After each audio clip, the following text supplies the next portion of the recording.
Good evening. It is Wednesday, March 18th, 2026, 6 p.m. We are here for the CCRPC Board of Directors meeting. Welcome, friends and neighbors. Recording in progress. I'll do it again. Greetings. It is Wednesday, March 18th, 2026 at 6 p.m. We are here for the CCRPC Board of Directors meeting. Reminder that materials are online if you are so inclined.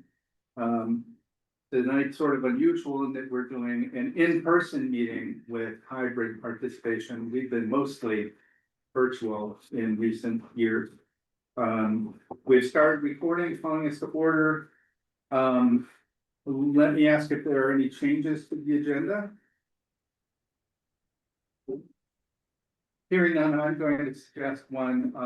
It was recommended, given our estrangement from physical presence with each other, that we might do board member introductions, go around the room and then virtually a short introduction of who you are, where you're from, why you're here, kind of thing. I'll start over here because Andy's huge.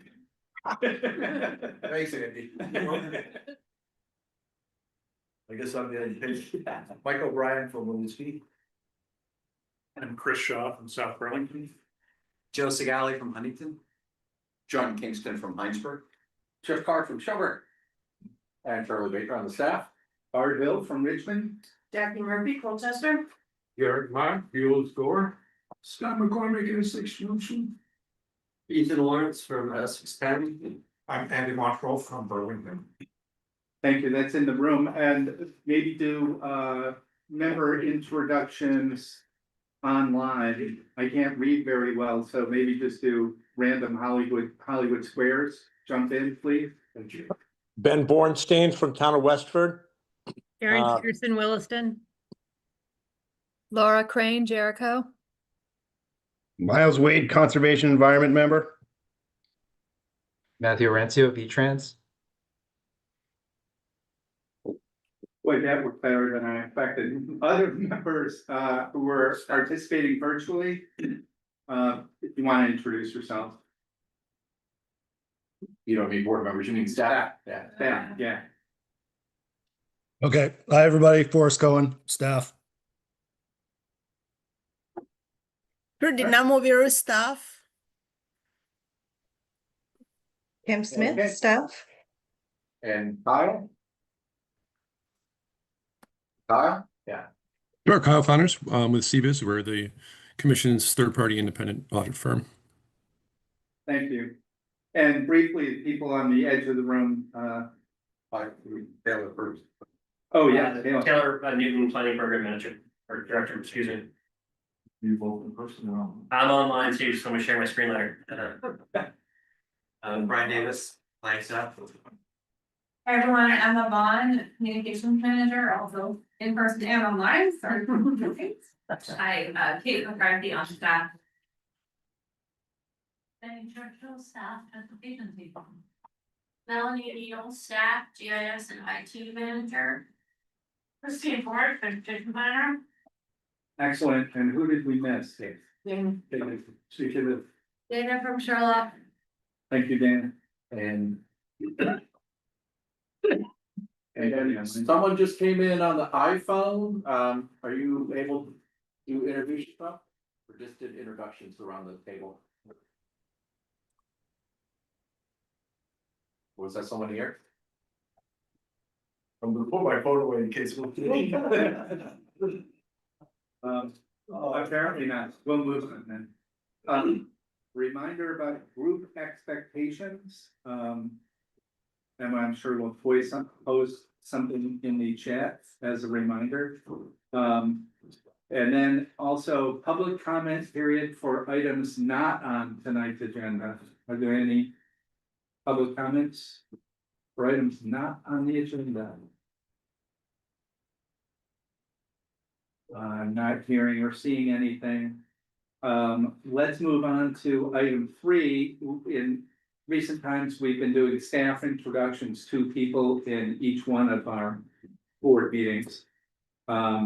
So who wants to start? I can start. Great, thank you. As we just said, I'm Kim Smith. I joined the business office staff in January of 2025. I'm primarily responsible for land use and water quality grant billing, mostly including budget tracking, ensuring compliance with grant term agreements, financial reporting. I also assist with payroll review, timesheet processing, and reconciliations. Before coming to CCRPC, I was a staff accountant at Green Mountain Transit, where I was responsible for payroll, accounts receivable, ADA and Medicaid billing, and all fare-related reconciliation and tracking. And I live in Essex Junction. Awesome, thank you, Ken. Trudy. Yeah, I guess it's my turn. My name is, this is not my first rodeo with the board. So, my name is Trudy Namubiru, and I serve as a business office manager at CCRPC. I have been part of the organization since February 2024. I live in Colchester, Vermont, and previously I worked as an accounts payable specialist with CVOEO for 4 years before I joined CCRPC. My current roles at CCRPC are I manage accounts payable, timesheet processing, bank deposits and reconciliations, payroll, and human resource roles like onboarding and benefit enrollments and administration, and other office operational staff. And then also I support the overall staff at CCRPC. My favorite part of my role is managing human resources and payroll.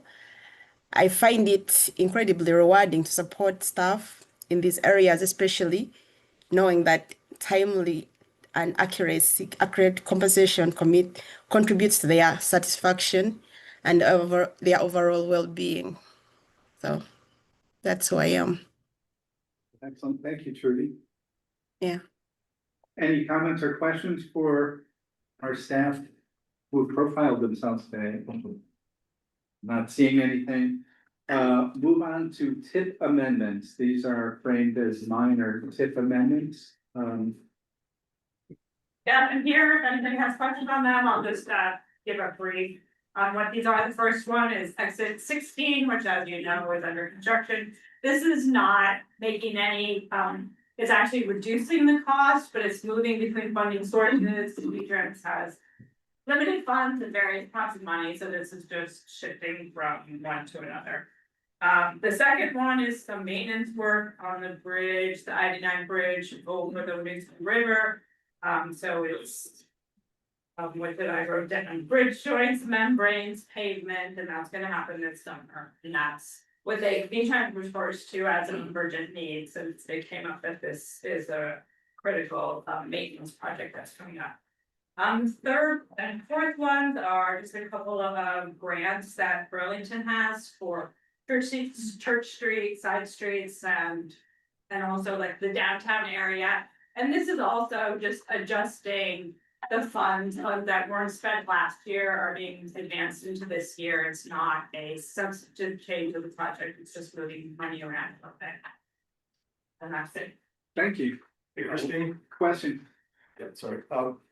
I was asked if they're done moving earth and rock up at exit 16, do you know? I do not know. Based on what I saw yesterday, no, they are not done. Okay. I move approval. I'll second. Thank you. Any other comments or questions about item 4, tip amendments? MPO business. So Yeah. that's different than the full commission vote. Thank you. So MPO representatives, please vote. All in favor, say aye. Aye. Any nays? Any abstentions? The motion passes. Thank you. Charging forward, item 5, minutes of the February 18th, 2026 board meeting. I move approval of the minutes, but not with Catherine's edits. Second. Thank you, Jeff. And Catherine's right here though, so. I know, but not with Catherine's edits. Any comments, questions, edits corrections to the minutes as presented? Not seeing anything, all in favor of approving the minutes as presented, please say aye. Hi. Any nays? Any abstentions? That motion carries as well. Now we get to a longer item, the draft FY 2025 audit, which I think I saw sent separately. Kyle? Maybe Forrest, you want to intro? Yes, if I may, let's introduce Kyle Connors from CBiz. Once again, our lead auditor. Kyle's going to walk us through the FY 25 audit draft, such as it is at this point. Give us a little status update on the timeline moving forward. I will point out to the group and that this is the same draft that the Executive Finance Committee reviewed a couple of weeks ago. Had I known it was going to be the same draft, I would have sent it earlier, but I didn't want to cause confusion with multiple drafts. So with that, I'll turn it over to Kyle to walk us through, and then we can talk about timelines and next steps following that, if that works for everybody. Great, thanks, Forrest. Appreciate it. Appreciate the introduction. As I just want to make sure you can hear me okay before I go much further. Yeah, Well, good. Great, fantastic. Thanks for having me here this afternoon / this evening. As I noted during introductions, we're CBiz. We serve as the independent third-party auditors of the commission, and we're here to discuss the June 30, 2025 financial statement audit.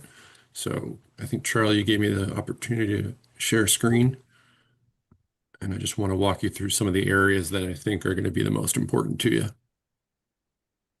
Let me know if you can see that all right.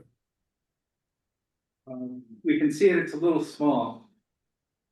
All right, let's zoom in. I'll try to highlight the important areas. So this is our independent auditors report. And if you were to read through this, you'd see that we're issuing an unmodified opinion, which means we feel the financial statements are free of material misstatements.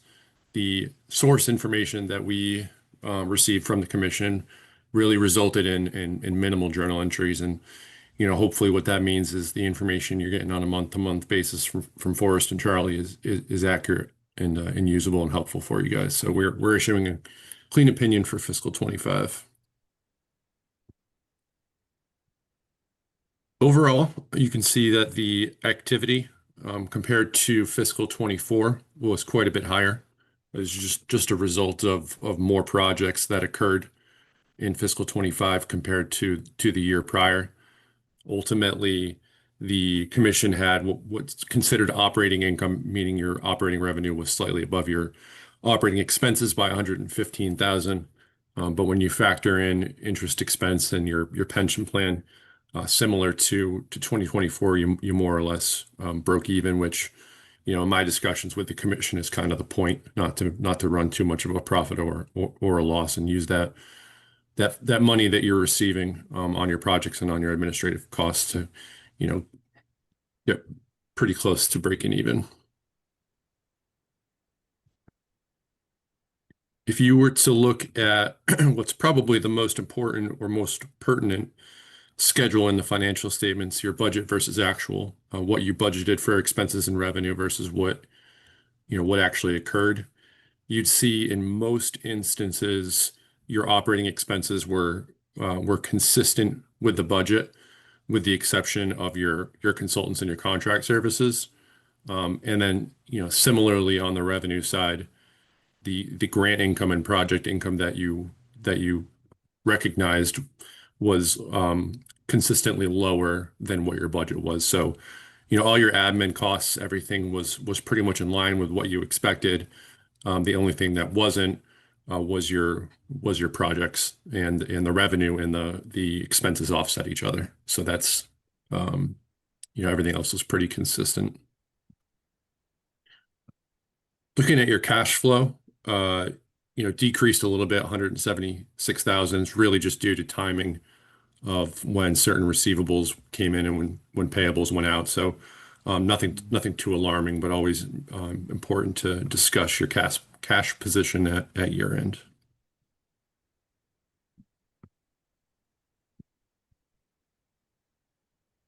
This is what's called our schedule of findings and question costs, and there's a few things going on here.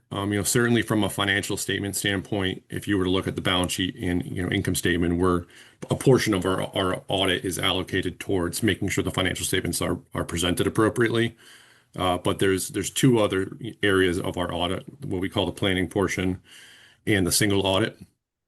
And the planning portion really focuses on the commission's significant transaction cycles, how payroll is handled, how cash disbursements, how grant drawdowns work, your IT system, your IT general controls.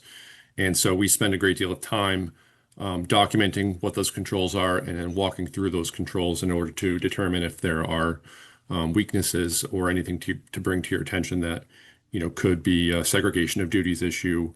And so we're happy to note that we don't have any findings as it relates to internal controls over financial reporting to bring to your attention.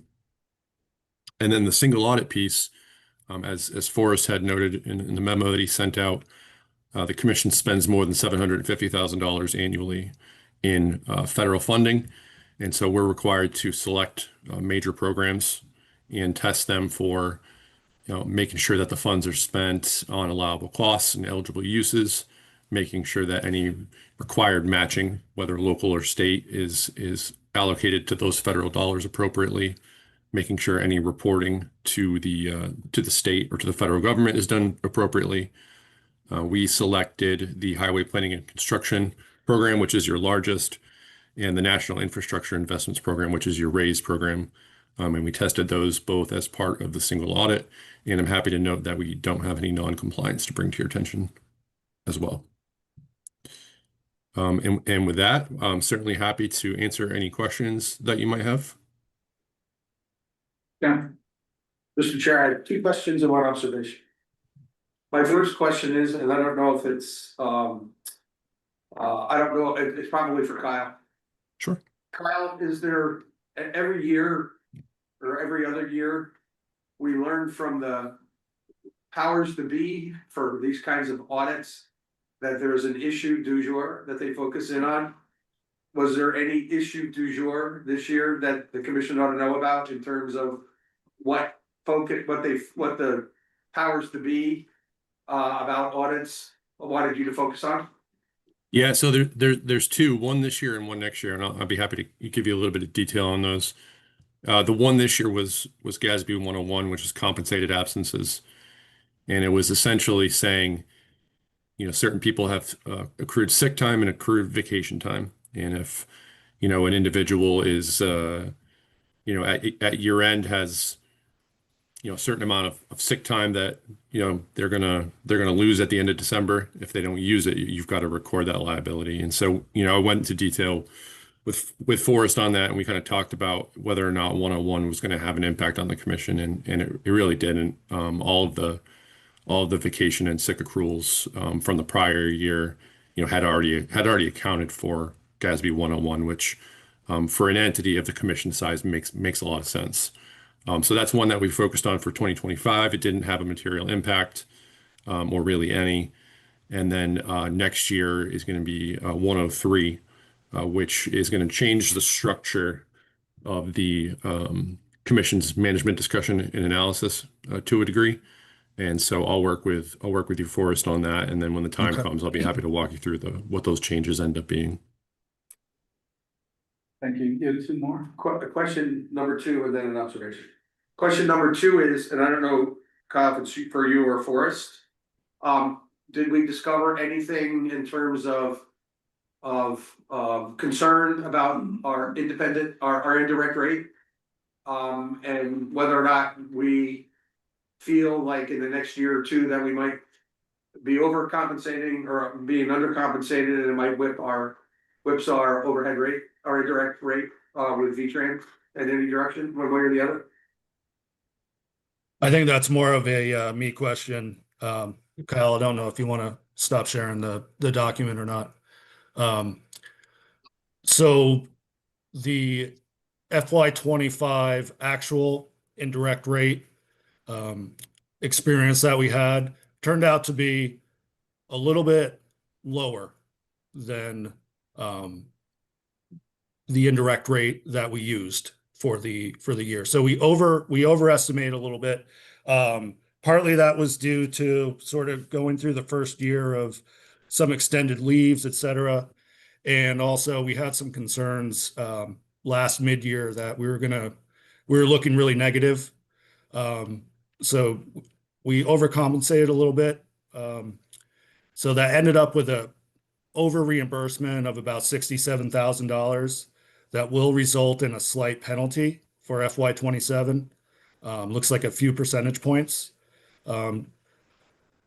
So that could have a little bit of a negative impact, or will have a little bit of a negative impact, which is unfortunate. We had been really good about reducing the swings in recent years. So we are going to have a small one So we could have for some FY 27. we could have some mid-year performance issues, when we get to the mid-year adjustment next year. In your mind? Potentially. I mean, it's early days, but the FY 27 budget so far is looking decent. But again, it's too early to really bank on that. Well, the first half of the year always has a higher level of annual leave taken. And so in terms of, because it's the summer and it's completely understandable, but our throughput always seems to be a little bit lower initially in the fiscal year. We catch up in the second half of the year when we don't have quite as much annual leave being taken by our staff. So maybe next year, when we get into July, we could say, hey, we know that we might have an issue this year, so let's do as much throughput, let's emphasize doing throughput. So maybe we don't come up with December with a $50,000 hole in our terms of our performance. Just a suggestion. Yeah. And then my observation is, everybody on the commission needs to know that as part of the audit process, the executive committee and the finance committee met alone, auditor, and asked all the kinds of due diligence questions that executive committees and finance committee asked of the auditor, and there were no issues. So our good management letter and is a real, I think, tribute to our staff. And just leave it at that. And by the way, Kyle, we were trying to get QuickBooks to recognize that there are non-profits out there that look for surplus or deficiencies versus revenues, not profit. Particularly when we're sitting in front of our select boards talking about the finances of the CCRPC. Yes, Pete. Thank you, Jen. Are there other comments or questions for Kyle or for us related to the audit? So with that, I move we accept the audit. I'll second. With the caveat that there could be some additional technical tweaks.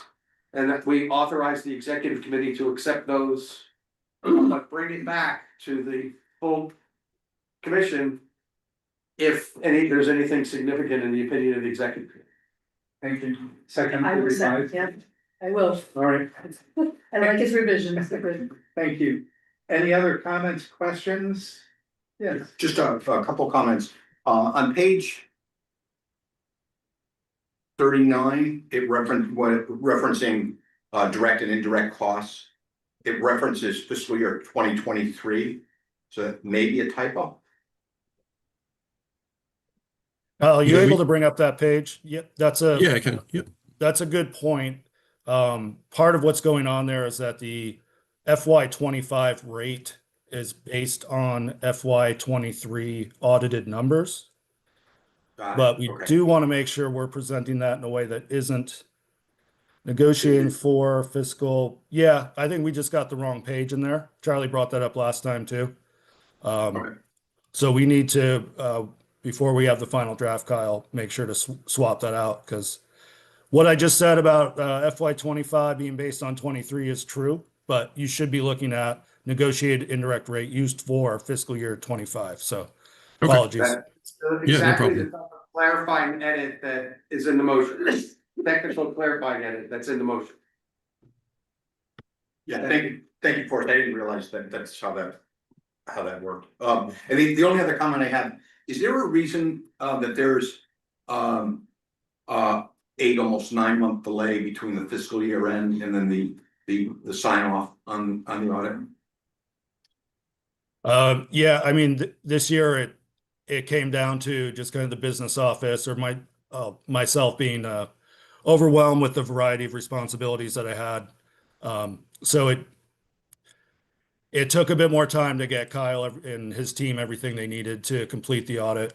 To a lesser degree, there was also a rule change that affected how the auditors had to do the single audit this year that didn't come until I think pretty late in the calendar year, which also contributed to it, but mostly due to just being really busy and having trouble getting everything in on time. Thank you. Thank you for the question. Any other questions or comments? Back to the motion, which has been moved and seconded. Ready for a vote? All in favor, please say aye or raise your hand. Aye. Aye. Any nays? Any abstentions? That passes apparently unanimously. On to item 7. The Charlotte. Thanks, Kyle. Yes, thank you, Kyle. Charlotte Town Plan approval. So, I'm gonna put in the chat, as a reminder to the board, CCRBC's plan review guidelines. And so for new board members,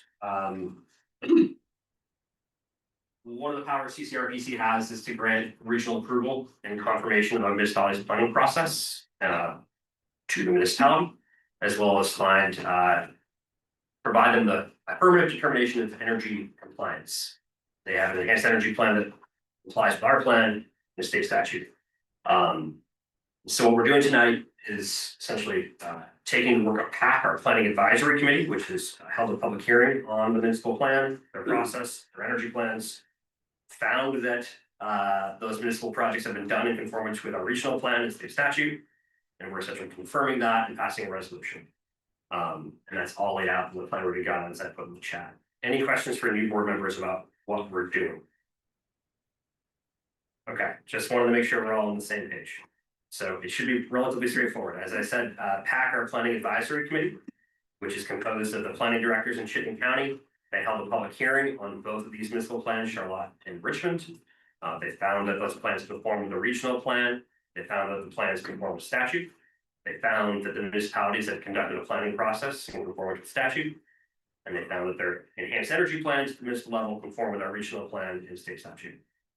And so what we're looking for tonight is passage of a resolution on both. The resolutions are in the packet. Any questions for me on Charlotte or on Richmond? Yeah, I just wanted to add that the town plan passed on town meeting day, which is sometimes not an order that we have for this vote.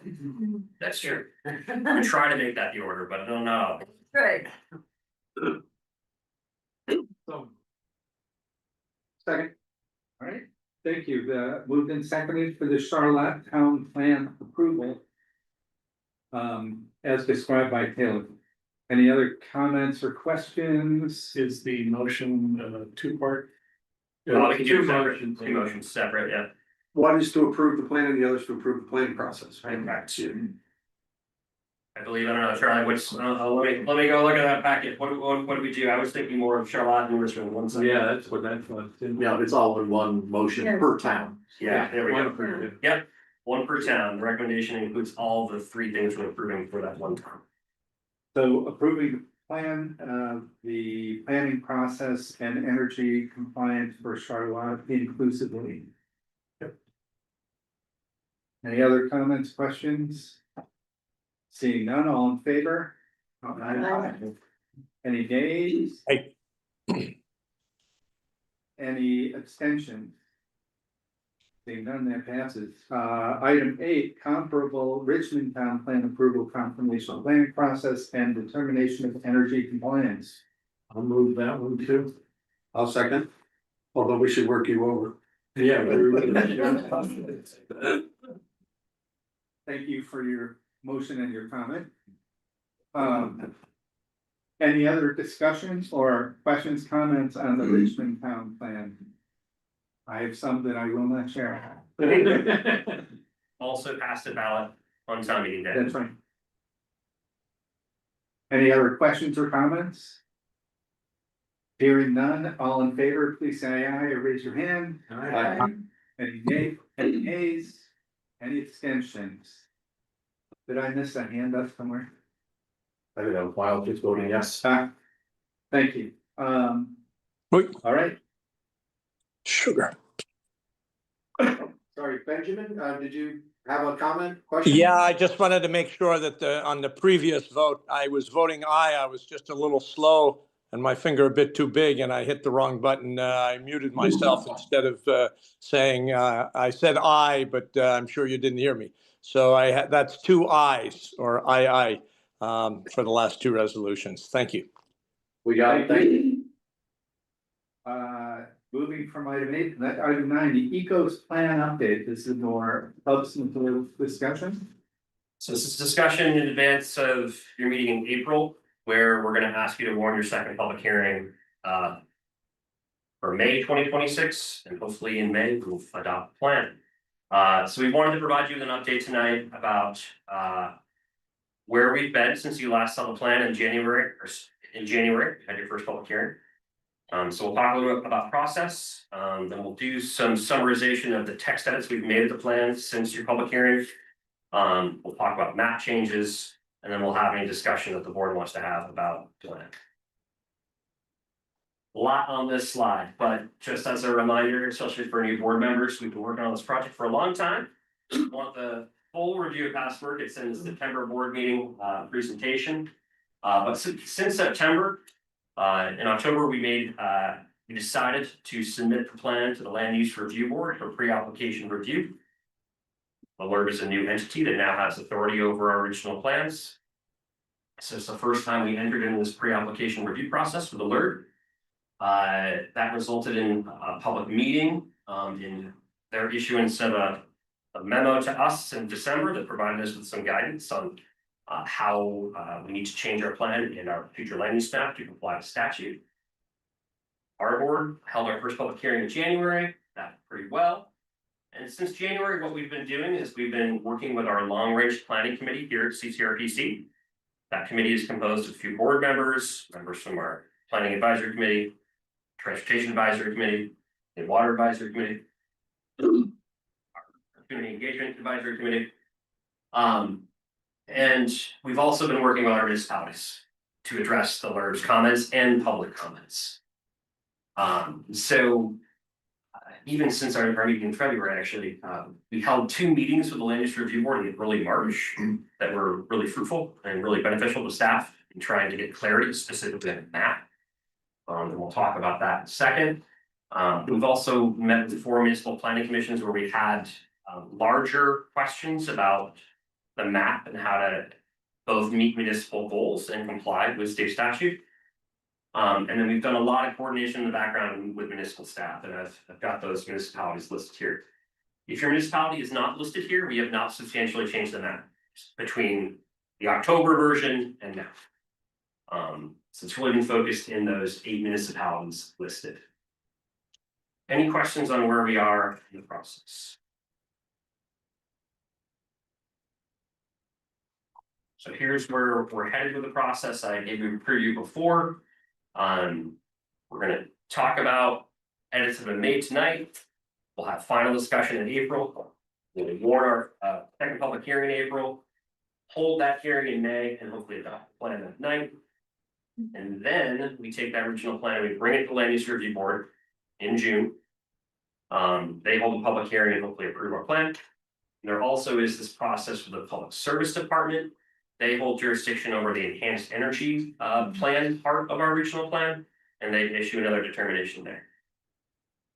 So hopefully it's all wrapped up by this summer.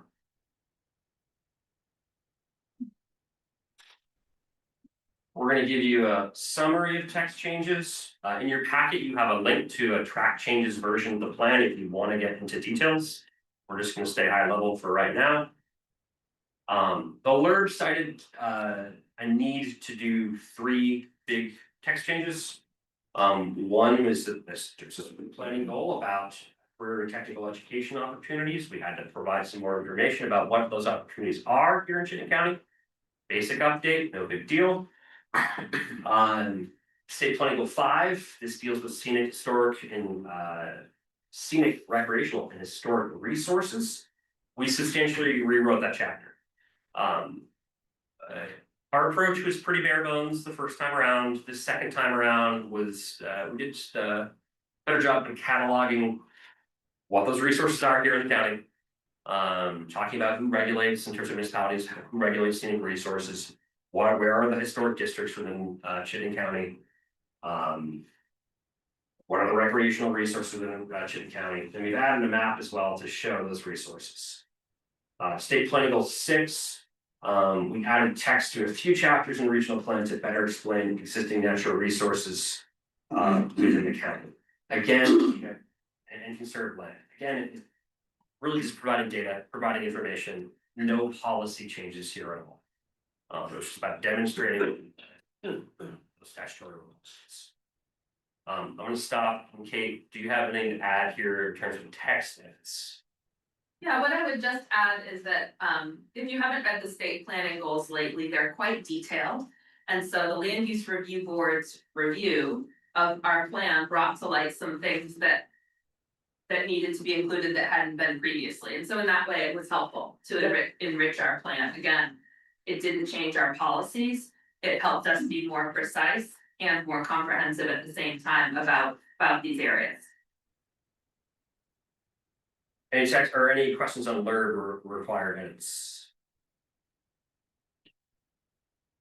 Moving on to talk about response to public comment during our first public hearing and then in writing before our first public hearing. One of the things we heard during in writing in advance of our public hearing was some confusion about the population and household forecasts, employment forecasts talked about in the plan come from way back in 2018. And then the regional housing targets specifically. So we talked about how those are 2 separate things, developed in 2 separate ways, and we talked about how we use that data within the plan. Hopefully we've clarified that enough. We added language, you guys heard concern at that public hearing from Chuck Lacey about our plan being used to be exclusionary within municipalities, to not allow certain types of housing. We know that housing is regulated at the local level, not through our regional plan. But we did try to address some of his concerns by adding language that the housing targets we provide to municipalities are no caps. And that the intent of our regional plan is to not be exclusionary. It's about helping our municipalities achieve those targets and assisting them. We also added an action due to comments about the possible reality in Chittenden County where HOAs or other private covenants can prevent infill housing from happening. So we added an action to perhaps study that over the next couple of years to figure out how big of an issue is this action in Chittenden County. Supplement 6, which is our enhanced energy plan. We added some additional data about energy costs and about potential energy transmission costs. This is not so much because of the public, this is because of comments from the Vermont Department of Public Service. Supplement 7, which are housing estimates, including the housing targets, but it's a little bit more detailed than that. We provided more specific information there about how our municipal housing targets have been developed, so the methodology there. There's a bunch of formatting edits that have happened, not mostly, to improve clarity and consistency. The reality is we haven't made any big policy edits at all from the previous version. We also did develop a responsiveness document to all public comments we received. We took them all, we responded to all of them, and we contacted folks that participated in that process with our response. So we should be covering our bases there, just letting folks know what we've added and what we haven't. Any questions on all of this? Sorry. I was just gonna keep potential transmission cost language. Here's what that. Sure. Trying not to go too far in the weeds. But our enhanced energy plan continues to plan for having 50% of our electricity needs being generated in county. And that's different than what the state is now planning for in terms of the state energy plan, comprehensive energy plan. They're now planning for more like 25%. We were at 50% in our original plan back in 2018 because that was state policy. Remaining at 50% was something that an energy subcommittee of our long range planning committee decided that we should remain at. They made that recommendation. Long range planning committee agreed to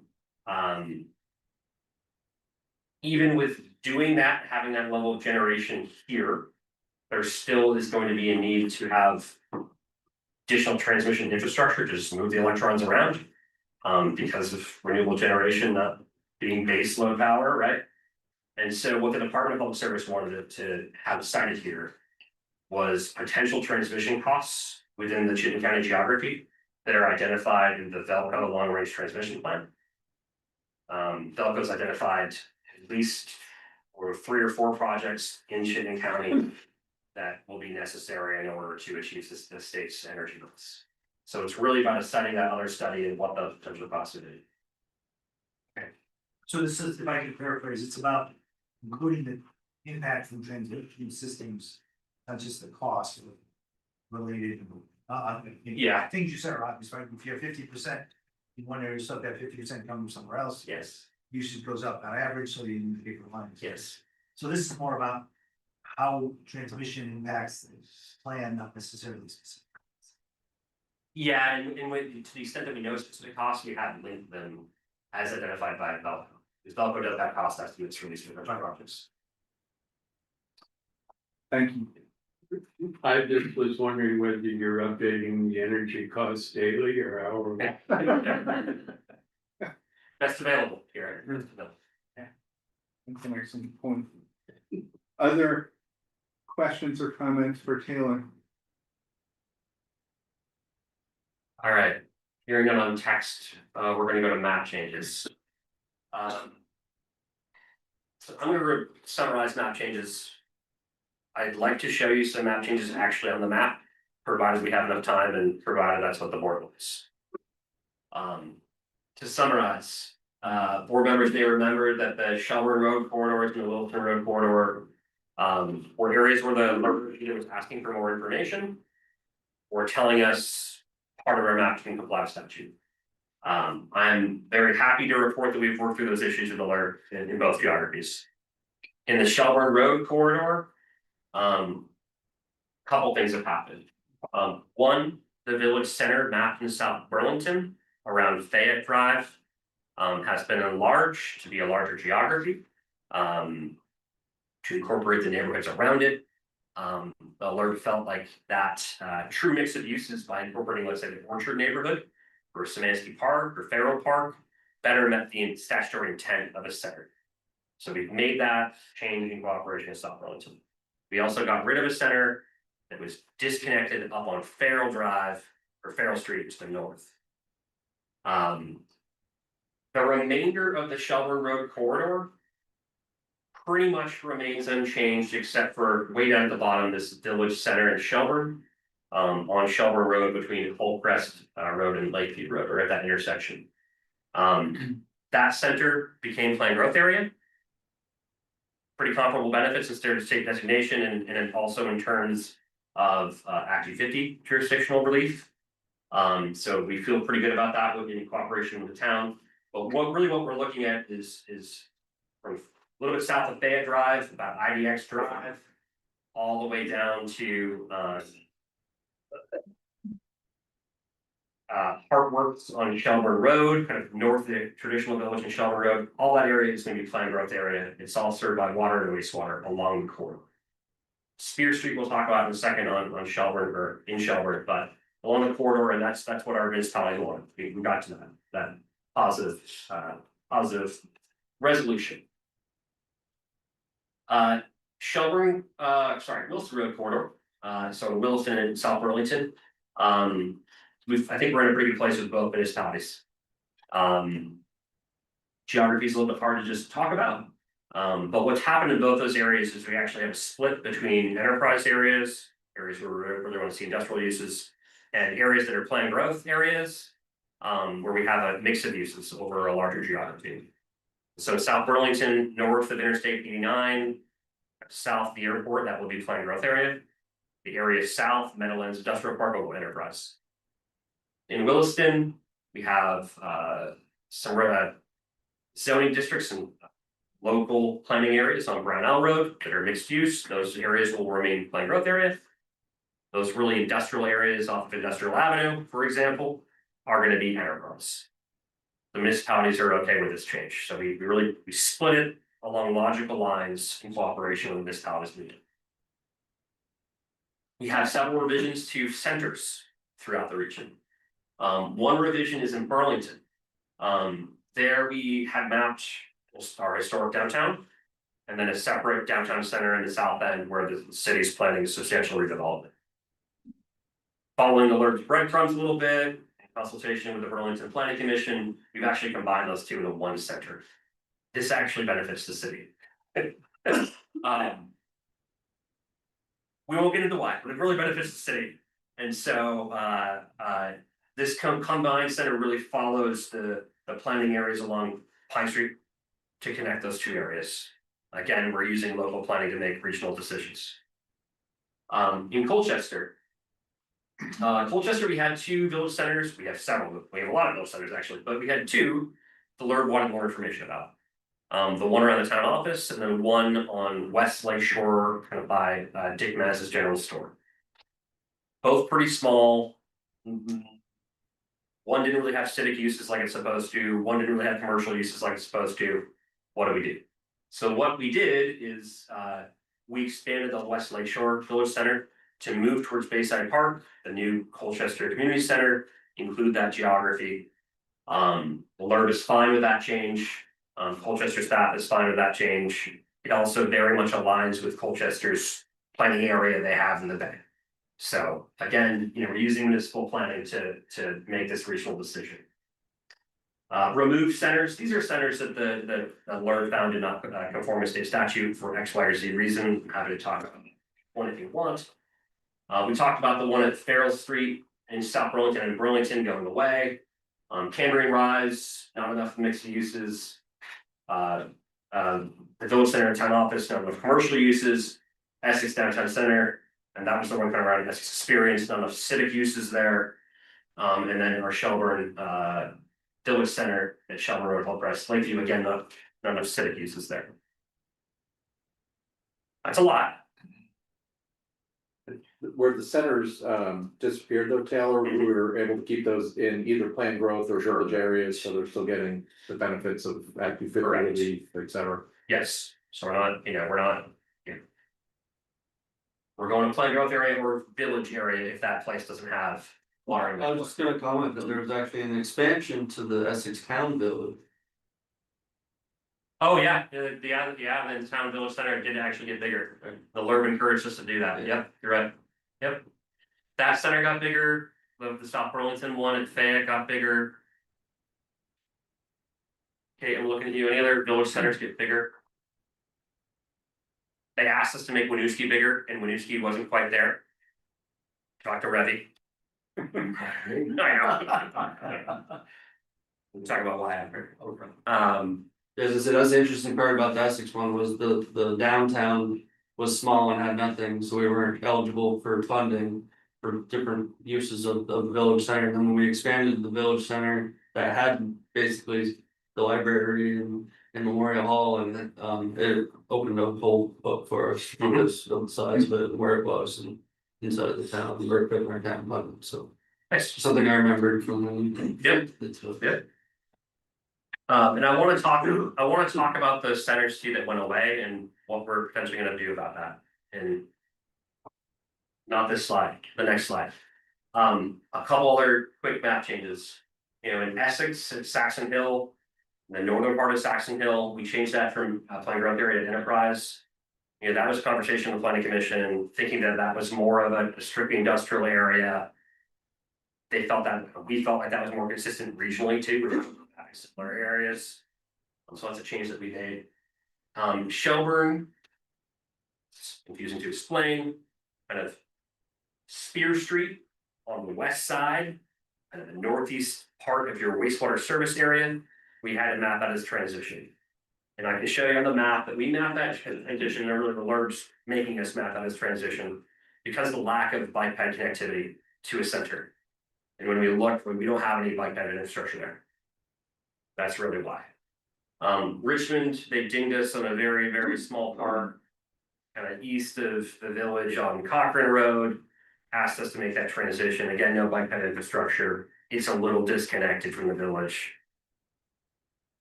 And then we did a bunch of cleanup. We had a bunch of parcel alignment issues, little slivers of area that weren't covered by one district or another. We cleaned that up. We also got more consistent with how we're mapping rights of way. Let's leave that at that. A lot of work for staff cleaning it up, but they're doing it.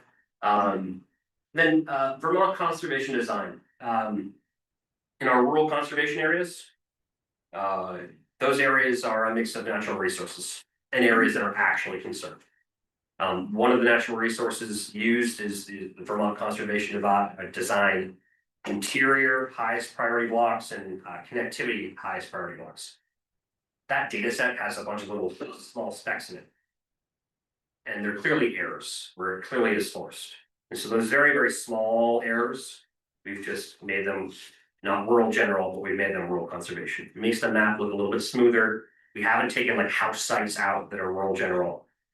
We did a little bit of smoothing. That's something the Alert also asked us to do. Didn't require us, but asked us to do. I'm going to talk quickly about remaining work and then we can look at the map if we'd like. There is a little bit of remaining work to do between now and your April board meeting. One is now that the map is finished, we have to rerun our municipal housing targets.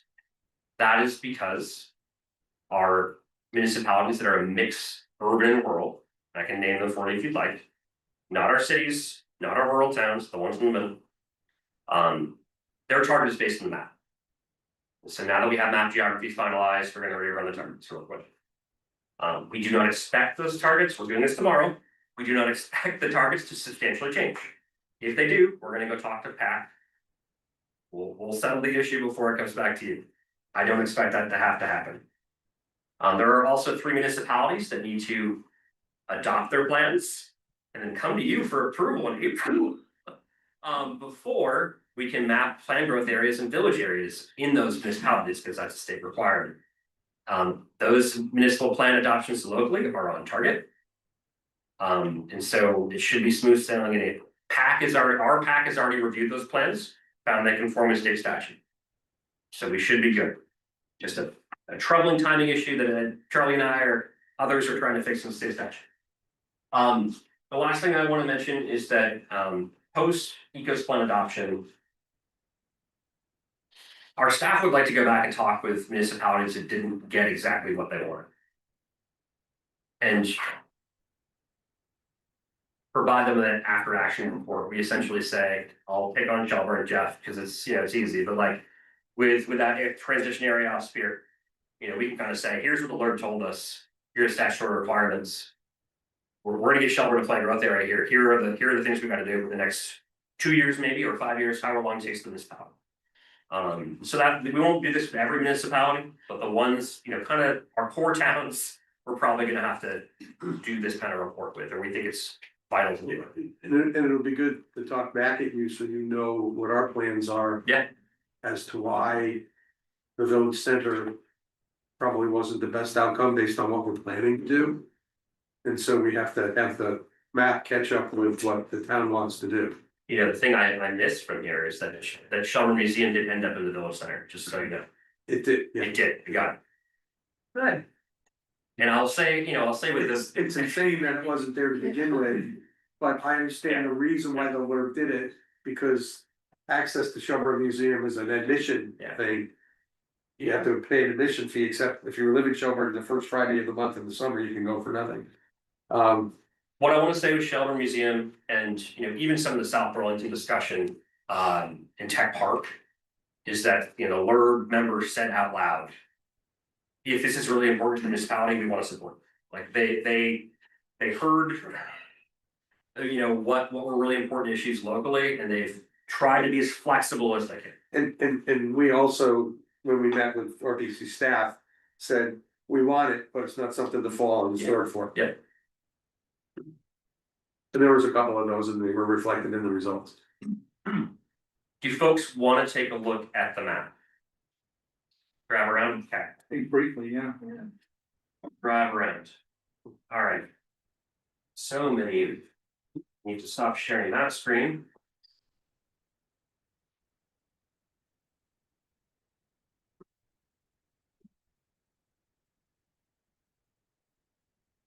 All right, here we are on with our internal map viewer. There's a little bit of a lag, so sorry about that. I'm first going to go to Burlington. Start in the heart of the county. And just show you this revised downtown center. If your face is here. Turn this off. So here is our pre-application version. I'm sorry, it's hard to see on the screen. Turn up parcels. There we go. Thank you, Kate. It's a little bit easier. This darkish purple here, and this darkish purple down here were the two downtown centers. They asked to combine.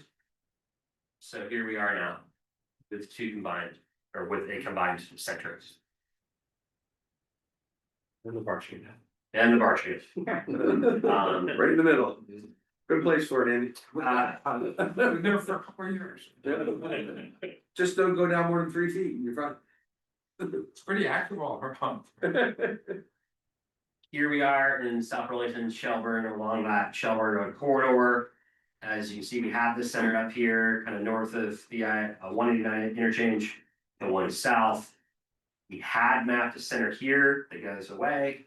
We had mapped some transition area that actually, on reflection, a lot of it's planned growth area. Some of it will be enterprise as the town directed us to make it.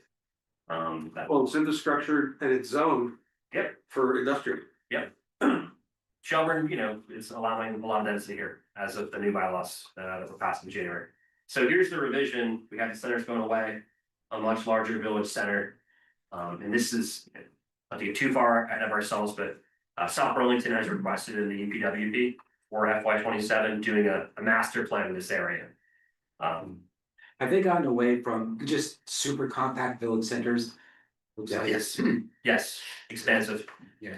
That was part of the legislative change in 181. There was a lot of frustration from towns negotiating with the Department of Housing and Community Development that was keeping them very tight. Right. And so here we are now. Just have a housing crisis and a piece of legislation, we can solve all that. Still walkable distance. Right. Yeah. And you know, walkable distance was a major conversation here in this corridor. But you know, along Route 7, there's a lot of infrastructure.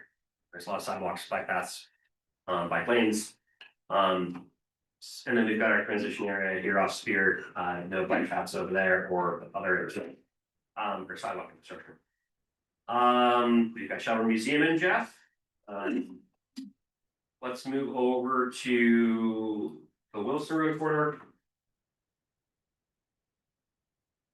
Here we had mapped a village center in Kennedy and Kimball.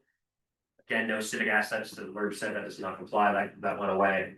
And we have planned to run the area over the entire expanse of this part of South Burlington and Williston. And also south here, the interstate at the Meadowlands Industrial Park. Here's where we ended up. We've got planned growth area north of the interstate there, Tech Park area off Kimball.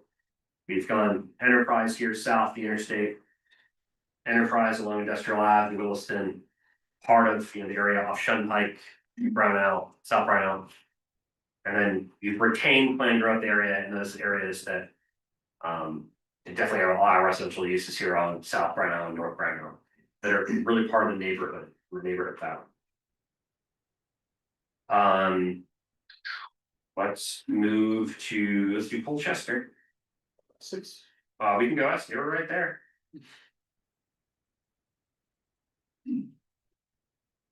So as we had our village center here, we had our downtown center. We had Saxon Hill Industrial Park in the PGA. With our revisions here, all that downtown center goes to planned growth area, again. Similar benefits, similar Act 250, jurisdictional relief for the town opts in to tier 1 and then village center here as well. And sorry, the enterprise, at the northern part of the Saxonville Industrial Park, instead of planned growth area. Colchester.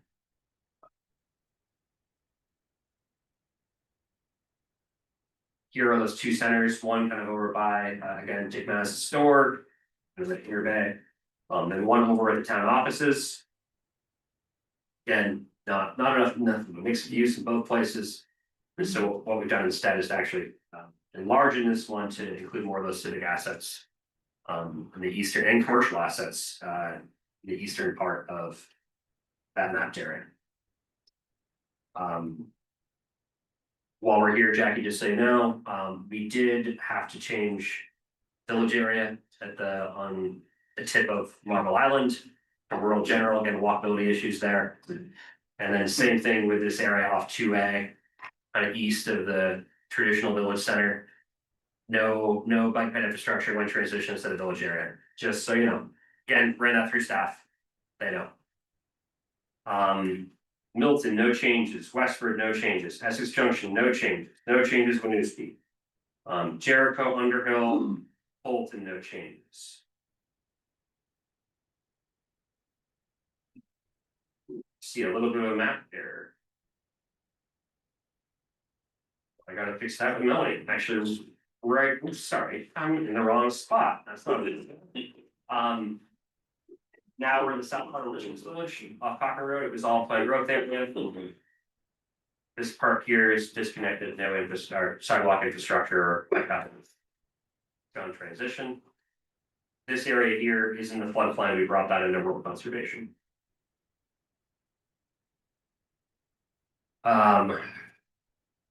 Heinsberg, no changes. St. George, no changes. Charlotte, no changes. Huntington, no changes. Bealsmore, no changes. That's it. That doesn't sound like 35 changes. We did make 35 changes. They're in your packet. If you have questions about any of them, let Kate or I know. Anything else we want to review tonight, Charlie, Kate? Thank you. I'm also struck by the platform. The map itself is pretty impressive, at least by small town standards. That's Melanie and Darren. You can thank them. Darren, when you said Thank you. that the municipalities approved the changes, like who in the municipality approved the changes? So with those eight municipalities were making changes, there wasn't any formal vote or anything like that. But what we did is we did consult with the planning commission to make sure, the change was gonna be okay with them. In the case of Shelburne, we even had a joint PC select board meeting. In some cases, like Colchester, it was just consultation with staff, and then the staff were planning commission each day, just to confirm their oath. But yeah, It was the same sort of approval process as we had leading up to our first draft, where we worked closely, we got general consensus. As Taylor said, no official vote or endorsement or adoption, but a general blessing, I guess, of the map from the folks who had worked on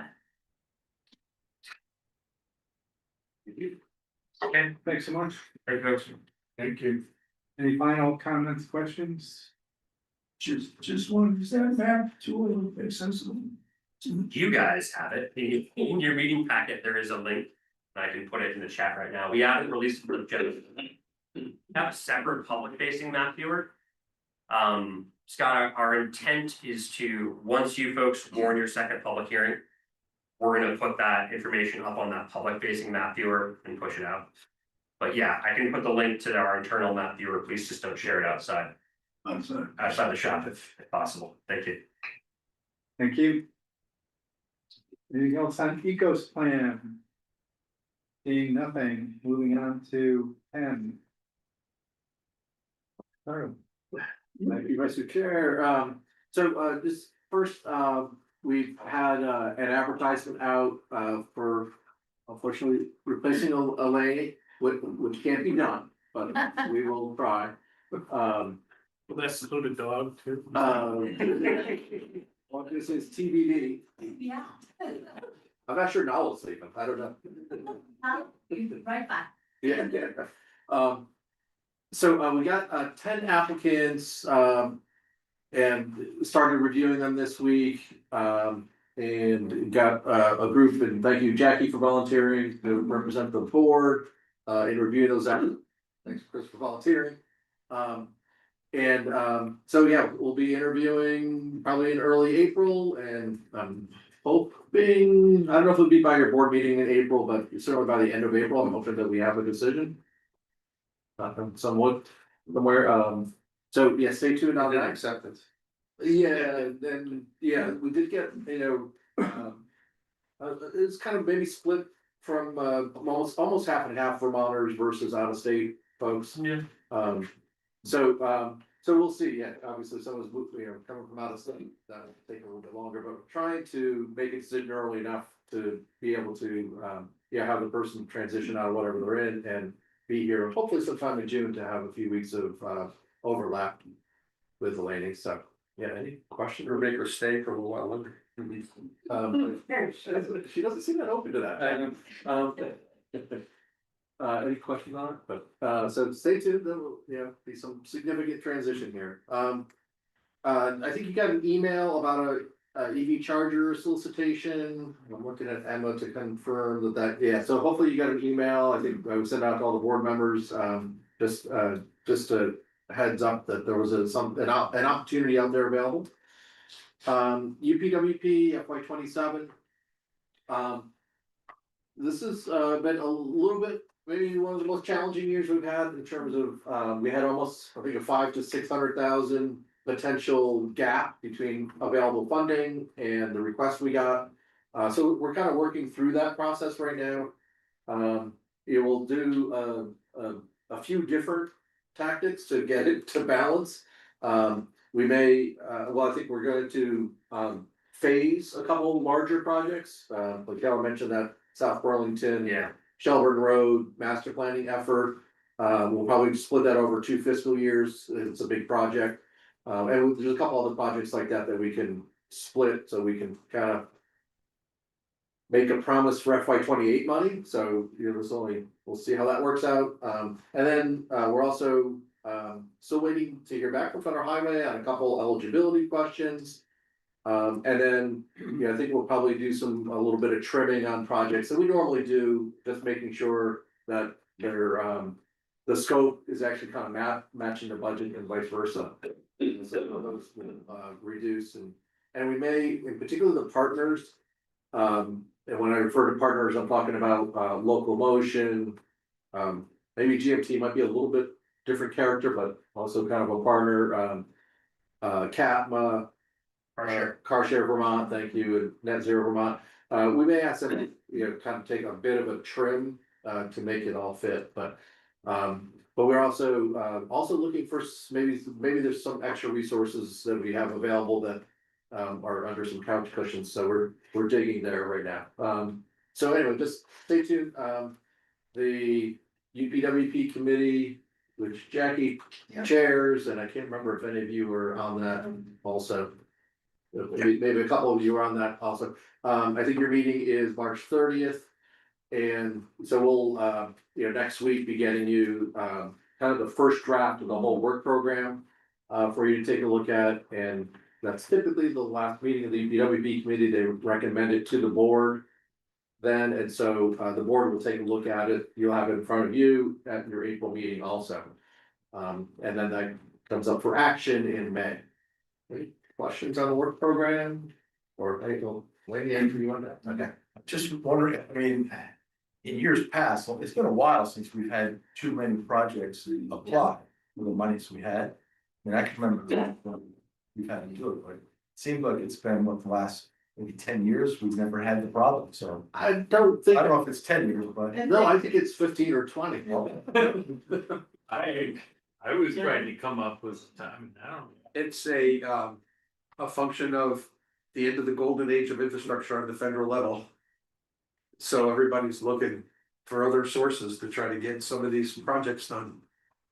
And so we can look forward to that as long as the current federal administration is got the attitude towards infrastructure spending that it has. At least the first administration, the current administration, infrastructure week was almost 2 weeks away. Well, infrastructure is not important. Yes. Well, except rebuilding it, maybe Gaza. Yeah. And two other dynamics in this cycle, one is, just the partner requests have been going up, so I mean, GMT. For a long time was like 400 something thousand, the last couple of years have been 600,000. And they asked for 900 something thousand this year. So that was, a big jump just from one entity. And then the other partners also, are probably at high peaks. So, which is probably not really sustainable. What kind of monies are are we looking at? I think Total. Yeah, a little bit over 2 million for consultant dollars, and that's some of what Elaine and I are looking at more closely with Forrest, to see, maybe we can. Squeeze out a little bit more, so I think it may be 2.1, 2.2 million. So that kind of, seems like that's kind of where it's been. Yep, yep. So that hasn't risen. Yeah, it's been going up a little bit, I think it's like, geez, Matthew I'm trying to remember the federal highway info, it's like 3 or 4% a year. But, but just kind of staff costs. The other part of the dynamic, the 1 or 2 million is really consultant or partner dollars. That's about half of the money, the other half is going for staff costs. So with that kind of 3 or 4% is kind of mostly getting eaten up on the staff side. And then we'll see what Congress does this year or next year or the following year, depending on continuing resolutions, but the federal transportation law, which was really what was it referred to, bipartisan infrastructure, I'm leaving out some eyes, I feel like, law. But, that was a big increase in funding at the beginning of the Biden administration. But COVID, name your dynamic, but I think it was like a 40% increase in infrastructure funding. It all got swallowed up by increases in costs. And so, I think there was a one bright week maybe where I think was like, oh, we're gonna be able to do more projects. And like, the bids are coming in higher. No, we're not gonna be able to do more. Hopefully we can do the same number of projects we expected. So anyway, that's the larger dynamic, and we'll see what happens in Congress. There are some proposals now in front of them to look at the next transportation law, and we'll see if that brings more or less money. Any other questions on the work program? Sorry, somehow we went into federal policy, but. So I was about to ask a transportation question that's not related to this. Yeah. So basically about Essex, and my question was gonna be with the federal dollars.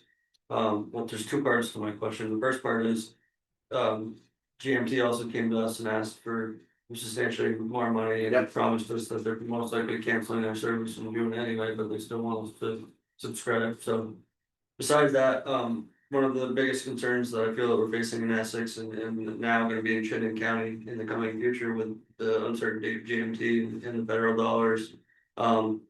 Is the county starting to think about, in the example of the town of Essex, we have over 50% of our population is over 50 years old.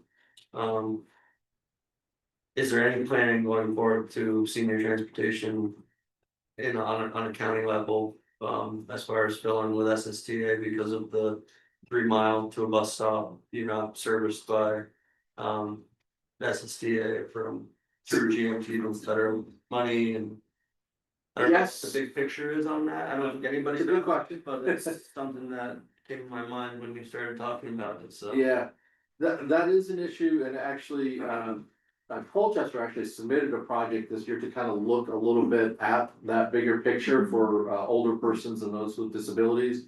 So the O&D service, it's called, is one part of that puzzle. There's also Medicaid funded trips that SSTA provides. And then if you're within a distance from a fixed route, there's another ADA service.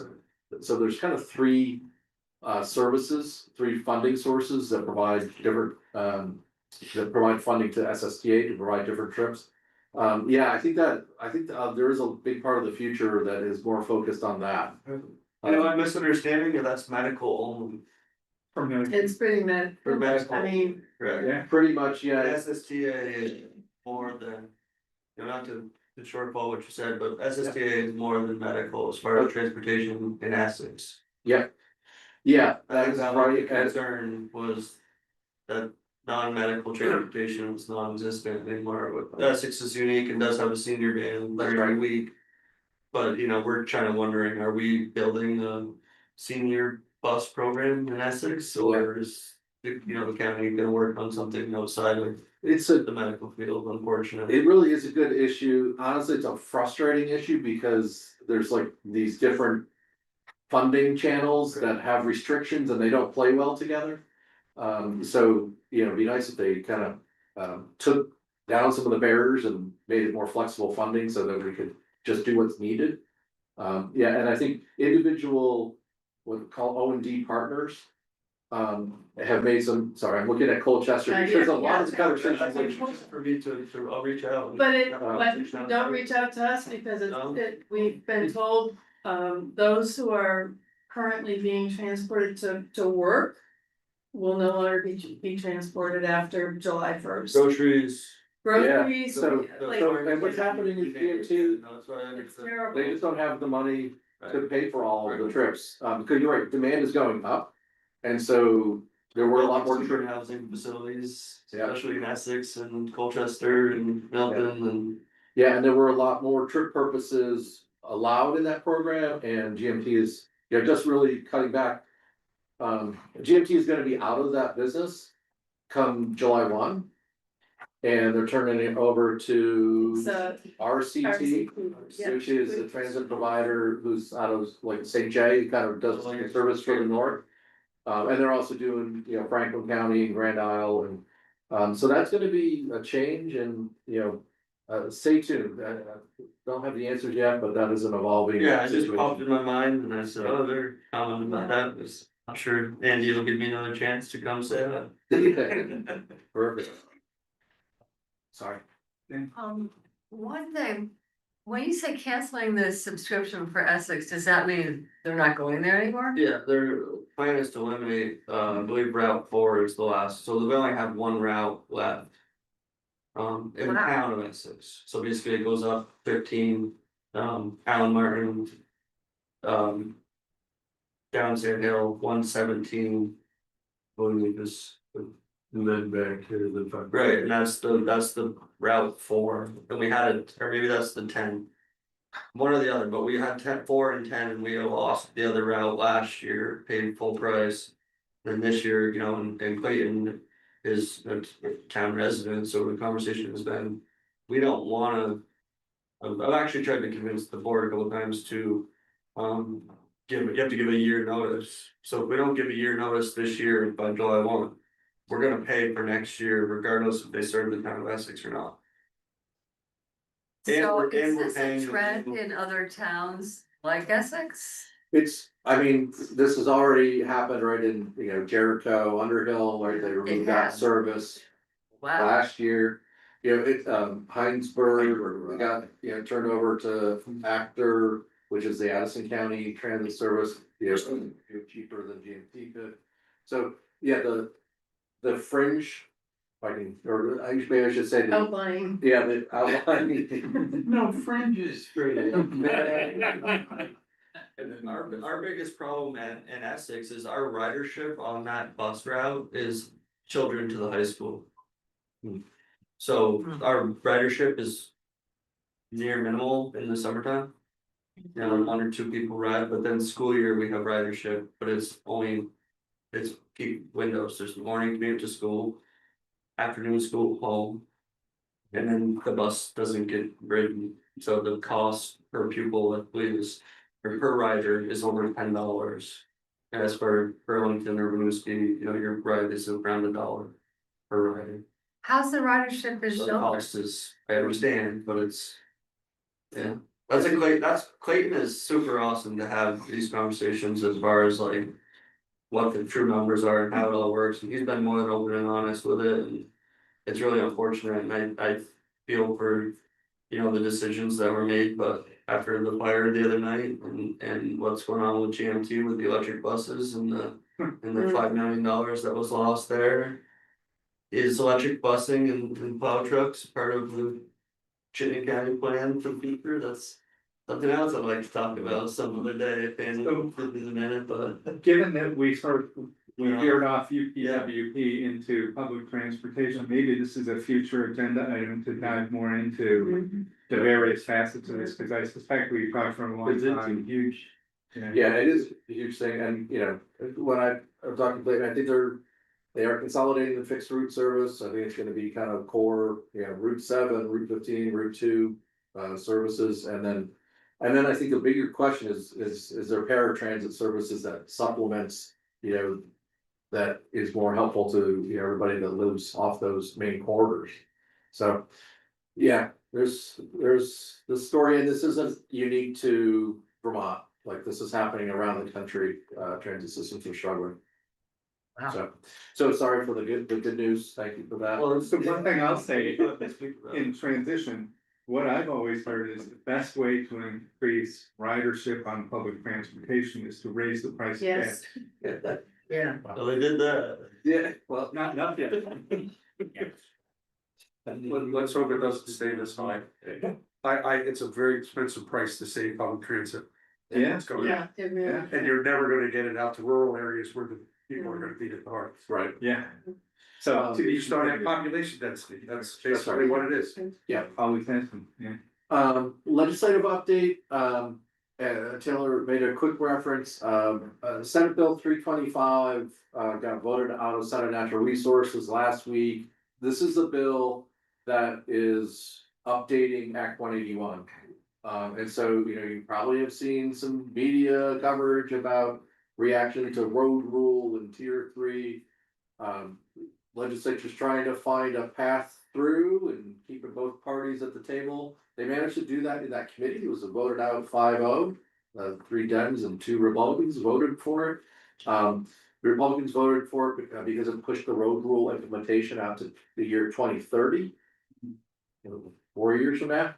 And it also delayed implementation of tier 3 to 2028, so another couple of years. And then there's some other things that are kind of cleaning up things in Act 181. And clarifying things, and also notably for us specifically, is a provision that allows amendments to the regional plan. What Act 181, and it was kind of adoption, and then you could do amendments up to 10 acres. And we're like, there's gonna be a lot more that changes in the next 8 years than just a 10-acre spot. And so anyway, we've got an amendment process in that bill that would be, I think, really helpful to us and towns as things evolve. So happy to answer any questions on that. It's going through Senate appropriations this week. It's probably gonna be voted on next week. Maybe at the same time, there's a, you know, rally at the State House on Tuesday against the road rule in tier 3. So we'll see how it fares over in the House. But there's a little delicate balance that's been achieved last week. We'll see. Sorry, that was maybe a lot. Am I the only person who doesn't understand the road rule? No, definitely not. You're the brave one to ask. And I don't either, totally, and honestly, I talked to, even the people that are supposed to implement it, you know, the legislature didn't give them clear direction. And so there are more questions, like one of them is, what's the difference between a road and a driveway? It's not clear in statute, and the LURB has not come up with a guidance or definition on that yet, and so that's contributing to the angst, as people are not certain. So the road rule is all about driveways versus roads? It's if your driveway's so big it becomes a road, I don't know. But it is some of that, but it's 800 feet and then 2,000 feet combined or something, and I can't remember how it says road or driveway, but anyway, it's, you know, I think that opened up 60% of the state to Act 250 jurisdiction just based on kind of distance from roads. Whereas it used to be, if you're doing 10 units, 10 lots or 10 houses, that would be the jurisdictional trigger. So the governor is still very not happy with the road rule. And so we'll see how this shakes out in the coming weeks. Quick comment on that. So, just for full disclosure, I am a member of the Farm Bureau and the vice chair of the Young Farmers and Ranchers, but the biggest opponent to this bill is the Vermont Farm Bureau because it removes the municipal authority to allow agriculture exemptions. So in any municipality that currently has agricultural exemption, there's only regulation that goes away. So any farm use, driveway, road, parking lot, hay bale storage, anything like that that use gravel would trigger Act 250. And then they're expecting the farmer to pay Act 250 fees to put in the road, and that's the biggest. And there's also there's 323, I don't know if you guys are following that with the municipal jurisdiction over acreage for farm classification. So basically, right now, they're kind of in partial agreement about 1 acre and less, municipal controls completely. This is to fix the Supreme Court ruling, and then anything 1 acre to 4 acres would be state and municipal agreements. And then anything 4 acres and above would be under state purview, Vermont Agency of Agriculture and Food Markets. So kind of Farm Bureau's tore up right now between the three moving parts of it because it removes the agricultural protection and makes all farmers liable for applying for Act 250 permits for non-commercial, non-residential use. And that's my understanding of why there's Farm Bureau sponsored rally on the doorsteps of the State House. Thank you for Thanks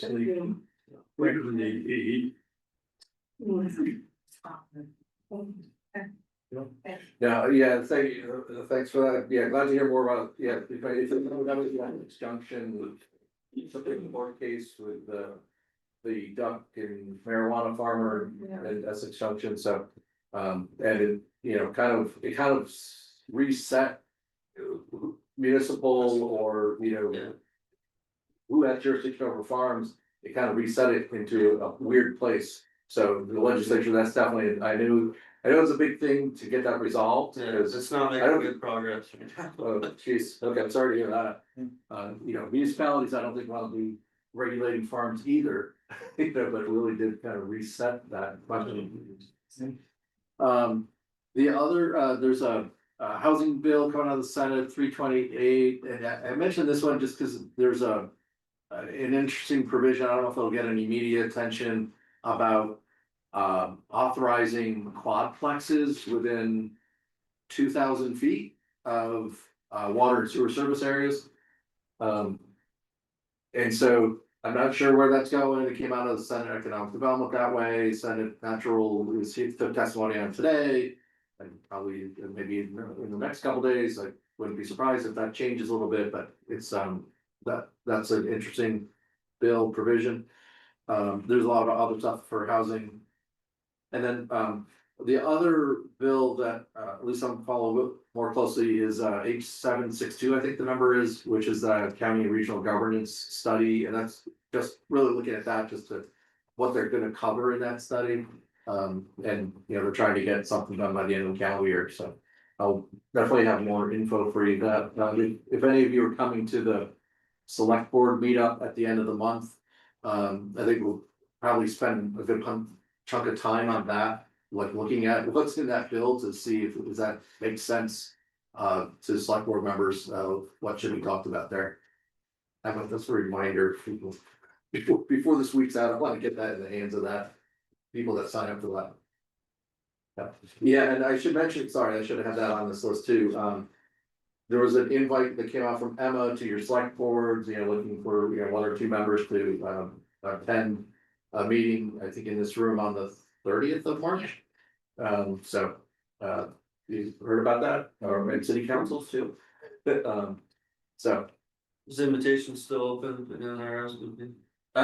Sure. Yeah, absolutely. Especially if there's only one coming from Essex. we can Yeah, pop sure, in. yeah. I'm not sure it's done 30th. Then Monday the 30th. Monday the 30th, 6 Here, o'clock there. yeah. Yep. Yeah, and that's all I have. No other, so that finishes legislative update. Draw your attention to number 11, the latest meeting materials and minutes for our committees are posted on our website. Start again that it's not only this group and then the executive group, but there are a lot of committees that grease the wheels of CCR. 12, members items. Mr. Chair, I just want to go back to what Taylor said before. My community was probably the one community that took it the most with the blurb. Yeah. In terms of what the community wanted to do and what the wanted us to do.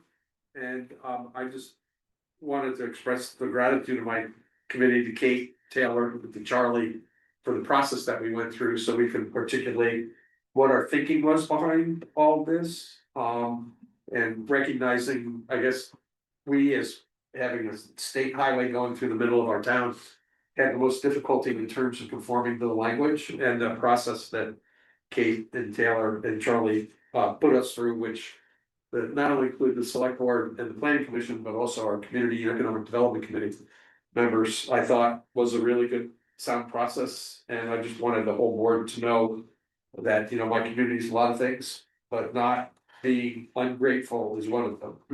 And we just, and I talked to my town staff today, and I told them I was gonna do this, and they wholeheartedly supported the shout out to Kate, Taylor, and Charlie. Thank you.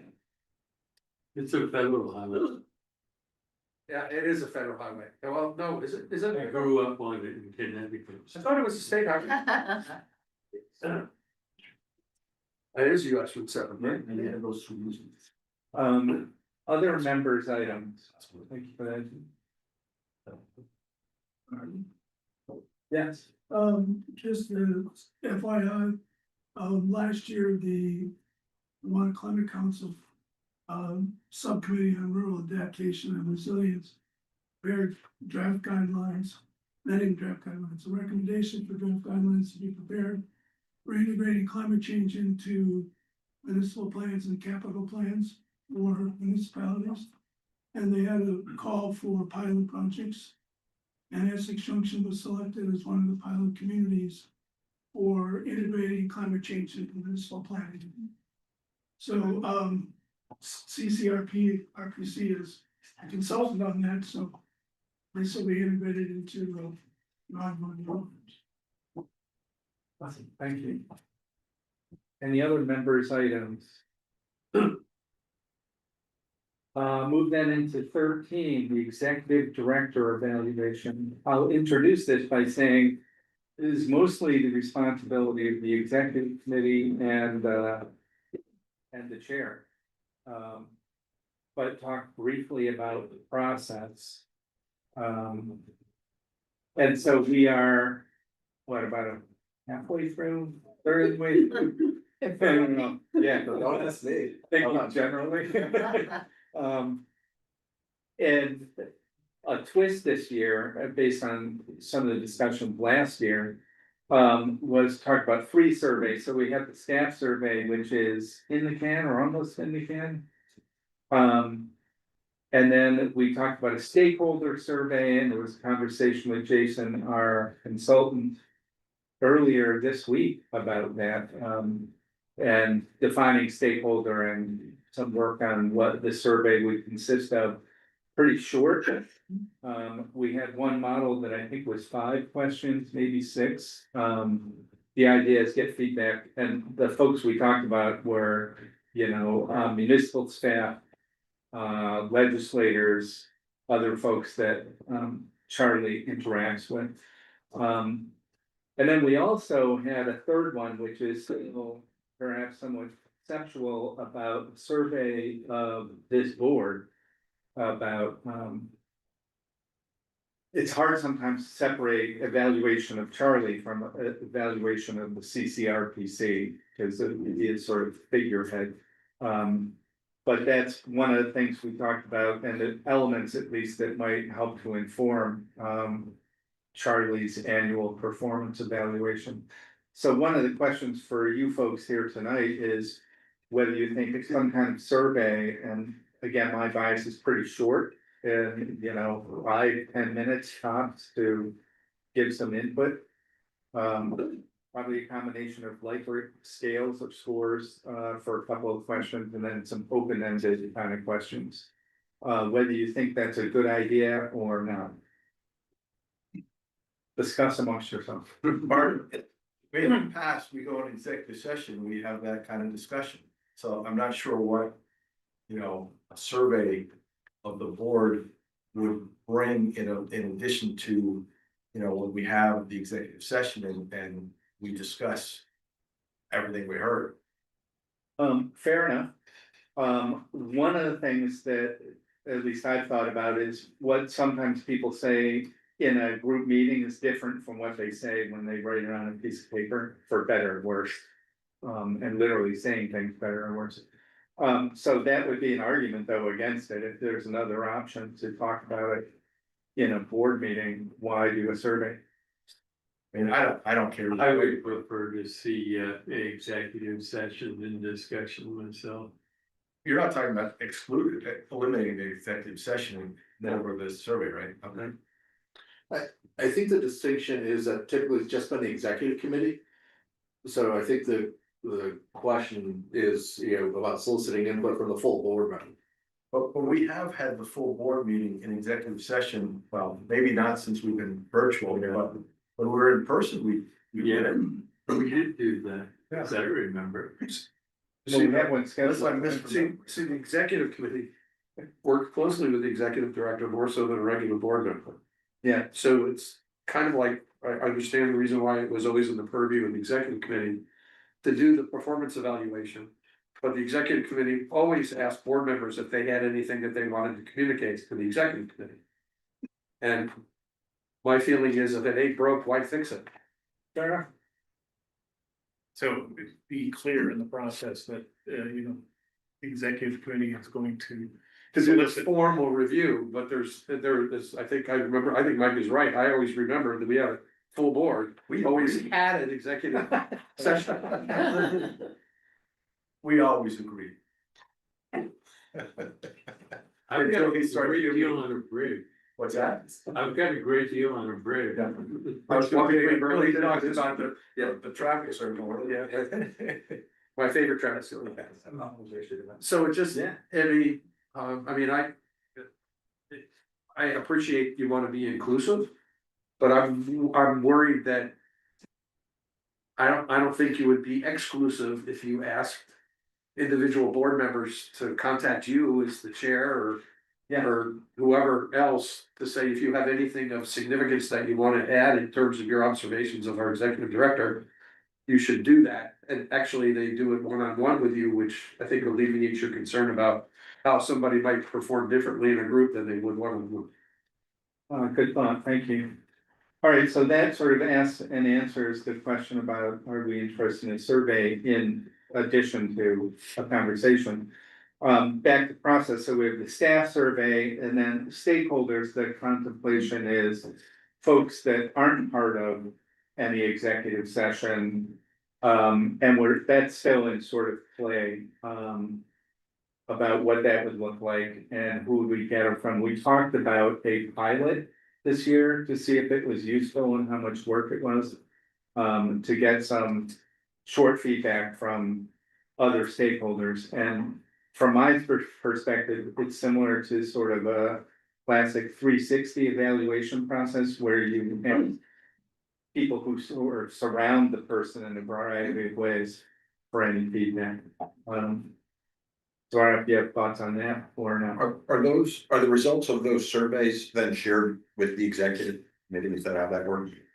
Yes, Okay. and so the other idea, since we now have a consultant or contractor available to collect the data, is what you see for survey summary results is de-identified. The idea is you don't know who said what.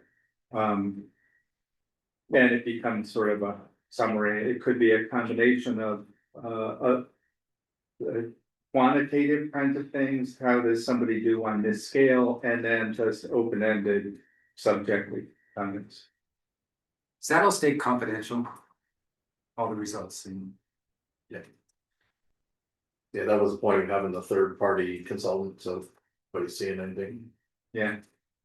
But Or the Ross. But I'm not against the chair knowing everything. I mean, somebody's gotta know everything. I mean, That's how. I was just telling Taylor, when I was chair, I got all the stuff from the staff and had to go through it and. Right, yeah. And it was confidential, and just said the executive committee, these were the, whatever, the range and the average or whatever, but. Yeah, Somebody's gotta do it. someone's gonna do Somebody's gotta do it. In Barb we trust. That's what you sign up for, Mr. Chair, if you take the chairmanship. So thanks for that. Anytime we can give you more work, Barb, we're happy. Yeah. Well, no, it's efficient. Otherwise you get decentralized and all that kind of stuff. So those were the three elements or three types of surveys to talk about. And then in terms of process, we are relatively early in the process, but it has begun, and this will all move forth into a performance evaluation document in May or June, and then contributes to the executive committee's decision about compensation for the subsequent year. Those are the milestones to be aware of. So the good part is you haven't fired him yet. Yeah, he's here. So you'll hear more about this in the remainder of the year. We're pretty early. One of the things that I did earlier today is worked out a sort of timeline with an earlier start date. To talk about sort of the process in the fall, late fall, as opposed to midwinter. Yeah. Spring. Yeah, here we are. And to be fair, it started, but to start the whole process sooner and build a little more legroom if we miss a date that we're not bumping up against the end of the year. And to include these things, conversation with the executive committee, the survey, use the survey data, and a big part of it is a self-evaluation by Charlie himself. Is there anything else you want to say? Or you, Charlie? Okay. We have to keep them for a couple more years. Oh, we haven't decided that. Oh, okay. Isn't this the favorite part of your job, getting reviewed? Sometimes. So if that's enough on process, we have scheduled an executive session for exactly this, brief conversation with feedback. Is that right now? Right now. Yeah. 13B. Oh, okay. Need a motion to go to executive session. To discuss personnel. Discuss. We would need that. Yes. I'll make that motion. I'll second. Okay, no problem. Who was the second? Or who was the second? Derek. Staff. Okay, thanks. And so there's the mass exodus of staff who are not. We turn on the I'm gonna turn off the recording and.